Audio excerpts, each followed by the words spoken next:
अस्सलाम वालेकुम जी, मेरा नाम अबू बकर है। उम्मीद मल्टीमीडिया एजुकेशन के प्लेटफॉर्म से आपको खुश आमदीद कहते हैं। क्लास 10th फिज़िक्स में आज हम टॉपिक पे बात करने जा रहे हैं ट्रांसवर्स वेव्स। ट्रांसवर्स वेव्स में जो है वो कल हमने इसकी एक पार्टिकल को जिक्र कर लिया, वो जी है लॉन्गिट्यूडनल वेव्स। और आज हम मैकेनिकल वेव्स की दूसरी टाइप्स ट्रांसवर्स वेव्स के बारे में बात करने जा रहे हैं। ट्रांसवर्स वेव्स में the motion of particle of the medium is perpendicular, यानी मीडियम में ही पैदा होती हैं ये वेव्स, लेकिन उसके जो पार्टिकल्स हैं वो परपेंडिकुलर होते हैं। जिस डायरेक्शन में वेव्स मूव कर रही है उसके particle perpendicularly in the direction of waves move करेंगे, ठीक है, मतवाजन। अब इसको समझने के लिए हमारे पास एक एक्सपेरिमेंट है। उसके लिए हमने जो है वो एक स्प्रिंग लिया, इसको हम स्लिंकी स्प्रिंग कहते हैं। स्लिंकी स्प्रिंग के अंदर एक क्वालिटी है, ये एक लचकदार जो है वो स्प्रिंग है। उसको हम जो है वो मजबूत सहारे से बांध लेते हैं। उसके एक सिरे को जो है वो हमने ग्रैस्प कर लिया, पकड़ लिया।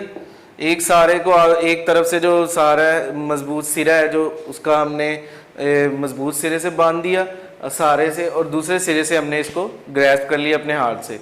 जैसे ही हम इसको पुश करेंगे तो इसके अंदर स्ट्रेट हो जाएगी, तो स्प्रिंग स्ट्रेट हो जाएगा। जब स्प्रिंग स्ट्रेट होगा तो उसके अंदर कोई वेव्स पॉसिबल नहीं होगी। जैसे ही हम उसको फोर्स लगाएंगे तो इसमें हम्स पैदा होंगे, यानी कुछ वेव्स इस तरह ऊपर की तरफ जाएंगी और इसी तरह ये नीचे की तरफ इस तरह आगे जाके, यानी ये एक वेव फॉर्म बनाएगा कुछ इस शक्ल में। ये ऊपर वाले इसे हम्स कहलाते हैं, जैसा कि ऊँट की कोहान होती है, बिल्कुल सेम एज इट इज़ जो है वो ये वेव्स बनती हैं।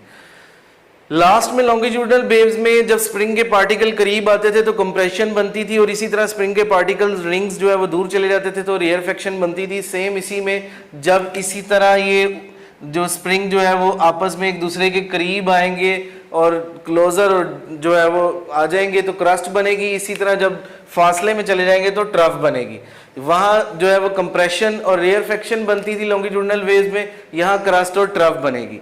एक क्रस्ट से दूसरी क्रस्ट और ट्रफ के दरमियानी फासले को लैम्डा कहते हैं, यानी वेव लेंथ कहते हैं। वन वेव लेंथ बराबर होती है एक क्रस्ट और ट्रफ के दरमियानी फासले को, तो हम वेव लेंथ से जाहिर करते हैं।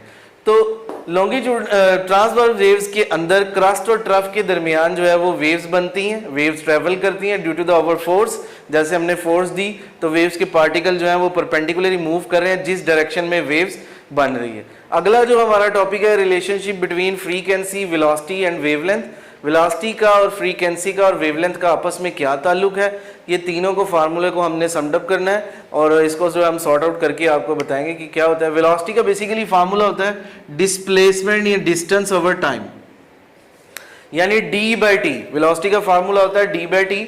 सेम डिस्प्लेसमेंट को या डिस्टेंस को आप लैम्डा से भी जाहिर करते हो, क्योंकि जैसा कि मैंने अभी आपको इसको ट्रांसवर्स वेव्स में समझाया कि एक क्रस्ट से दूसरी क्रस्ट के दरमियान जो फासला है उसे लैम्डा से जाहिर करते हैं। तो सेम इसी तरह डिस्टेंस भी फासले को जाहिर करता है, डिस्टेंस भी फासले को जाहिर करता है। सो जिसकी जगह हम डिस्टेंस लगा रहे हैं उसकी जगह हम लैम्डा भी लगा सकते हैं। तो इसका मतलब ये इस रिलेशन में d की जगह लैम्डा लगाया जा सकता है, तो दोनों एक ही बात है। तो वेलोसिटी में d/t होता है तो वो वेलोसिटी को जाहिर करता है। अगर मैं λ/t कर दूं तो इसके अंदर क्या कुछ चेंजिंग आएगी, तो ये λ/t में मैं 1/t को अगर सेपरेट करता हूं तो वो फ्रीक्वेंसी के इक्वल निकलता है। तो 1/t के साथ ये लैम्डा अगर रहेगा तो साथ में हम f की वैल्यू लगा दें तो वो फ्रीक्वेंसी की वैल्यू बन जाती है। तो इसका मतलब वेलोसिटी निकालने के लिए v = f लैम्डा इस फार्मूले से भी निकल सकती है। तो तीनों फार्मूले एक ही फार्मूले की मरहूने मिन्नत है, वो है जी वेलोसिटी d/t। d को रिमूव करके लैम्डा लगाया जा सकता है, इसमें से 1/t को रिमूव करके f लगाया जा सकता है, जबकि ओवरऑल जो हम कैलकुलेट करें तो v = f लैम्डा के जरिए इसकी वेलोसिटी भी निकाली जा सकती है, फ्रीक्वेंसी भी निकाली जा सकती है और डिस्टेंस भी निकाला जा सकता है। Thank you so much.